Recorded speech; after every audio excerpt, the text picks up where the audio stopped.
Reddit, what's a secret your job keeps from the public? I work at a major chemical plant upriver from a major city. If it came out how old, run down, and poorly maintained literally all of the equipment that we use to make sure that hundreds of millions of gallons of contaminated water don't leak or straight up spill into the river, the EPA would shut every plant on the river down. However, the EPA is aware of how inefficient and poorly disposed all our waste products are. The plant I work for has a yearly budget dedicated to paying fines. Most of the time all it takes for a free upgrade is being polite. My manager will literally ask us, are they being nice? Unless it's the weekend or show night. Then we literally do not have the availability. Yes, even if it's a show that you are not personally interested in going to. We're supposed to be teaching information literacy, but none of us really checks to see if our students' sources are legit or not. Worked in a library for 2 years. We don't make diddly squat from your book or DVD fines. They're designed to be a deterrent more than anything else. And under the right circumstances we're very amenable to just making them go away. If you had a tough week and couldn't make it to the library to return your books, we can work something out. Laughing about being too lazy to bring them back, forgetting you had them entirely? Yeah, those fines aren't going anywhere. And AMP X200B. That being said, libraries don't like to penalize people who can't pay their fines. If your kid has so many fines that the computer locks him out so he can't do his homework, we're usually more than happy to help you get logged on for the day.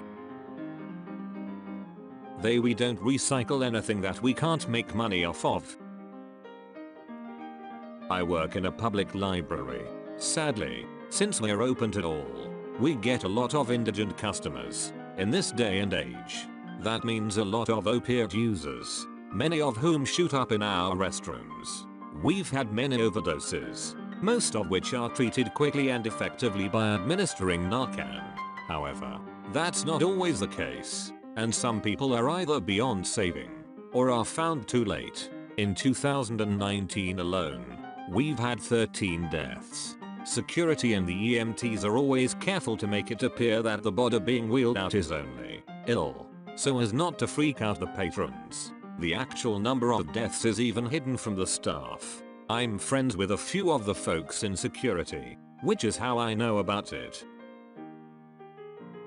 Municipal worker. We do actually work hard and care about the city, and it's hard on us when people stop cold to yell at us without getting all the facts, and we know we can't really defend ourselves. Most of the time you are reaming out a laborer who has no control over your taxes or which street is getting paved. I'm a nanny, so there are so many secrets kept from me so they aren't leaked to the public. For instance, on my second day of a new job, I worked for a nice, high-profile family. I picked them up from their prestigious preschool, and the oldest, 5-year-old, said, "Daddy has a big bump on his penis that he had to get poked at the doctor." I had to look Ole Daddy-O, aka my boss, in the eyes that evening, knowing he had a pimple penis. Not serious matters that would drive the country into mass hysteria. Just stuff like how much beer the parents drink, the fighting, and the details regarding genitalia. Gotta love kids. They relay so much TMI it's not even funny. Our secret sauce is just Thousand Island dressing. We claim to be a leader on the technology front, but we are literally running off of Excel macros with random codes that no one knows how to understand correct without causing the entire company to crash. The chicken bites aren't cooked to order. The fries look darker today not because they're extra crispy, but because the shift manager was too lazy to change the oil, which should be changed every 5 hours. The house sauce is just mayo, ketchup, paprika, and pickle brine. The sticky patch outside the bathroom might be pee. Volunteer paramedic.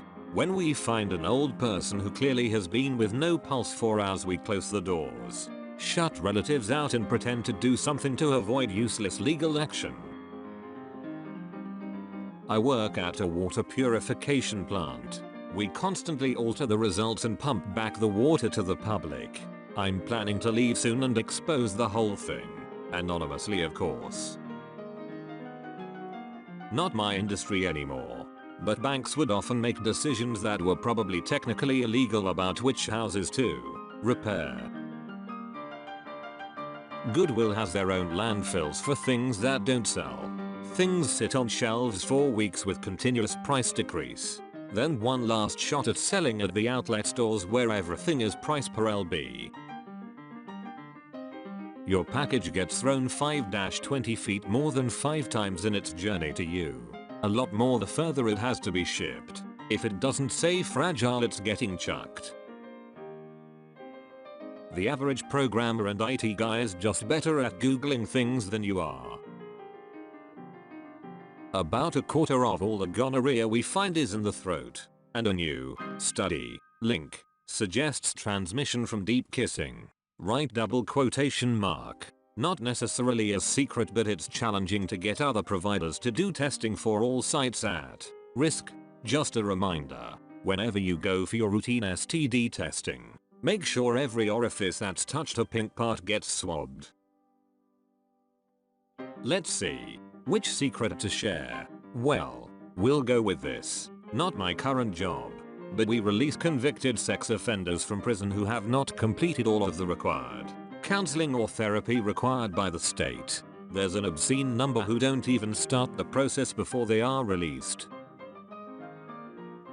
If you're a regular customer who doesn't tip your delivery driver, your order is never going to be a priority. Edit a word.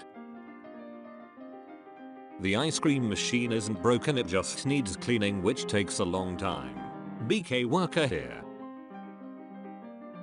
All dog food, vast majority of trendy brands, is garbage and none of the companies care about your pet, just the money. You aren't supposed to know this, but we won the State Clean Audit Award for the 5th consecutive year and didn't notify our customers. Every bookbinder I have ever met owns all of the stereotypical things required to summon a demon in their desk. None of us have ever done it as far as I know.